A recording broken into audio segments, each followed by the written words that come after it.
Yun, mga kapadyak. Pero wala tayong padyak ngayon. Meron tayong big order ng ating chicken tocino ni Tutu yan eh. Kailangan ito bukas. So, lalamayin ko para meron tayong negosyo. It's about 6 kilos. 3 kilos mahigit bawat isang supot na to. Kada isang supot merong 1 1/4 at merong isang malaking tasa ng pineapple juice. Ready na. Tapos nito, papakita ko na lang mamaya yung mix. Alright, so dito, pupunta rito sa kada container na to.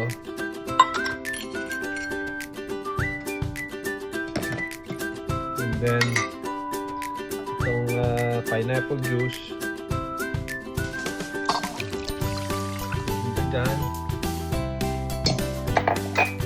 At imimix ko lang ito ngayon.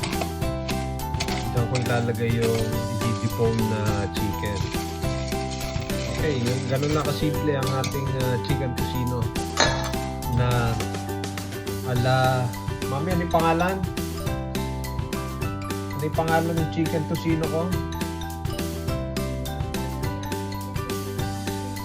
Ayun, chicken tocino inasal. Alright, see you later.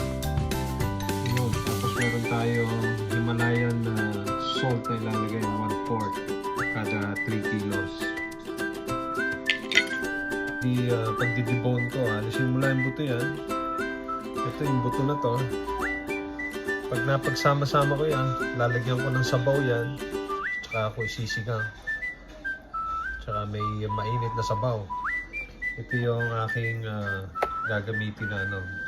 Nilalagyan ko na ng taba, hindi ko ninaalis yung taba.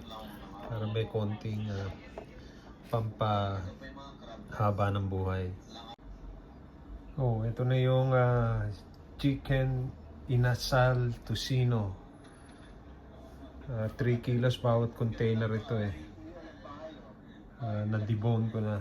Yung buto, pwede ko pang pakuluan yun, lagyan ng konting gulay. Pwedeng sabaw, lagyan ng tamarind base. Okay.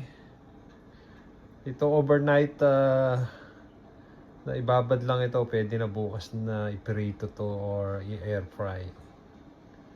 Thank you for watching.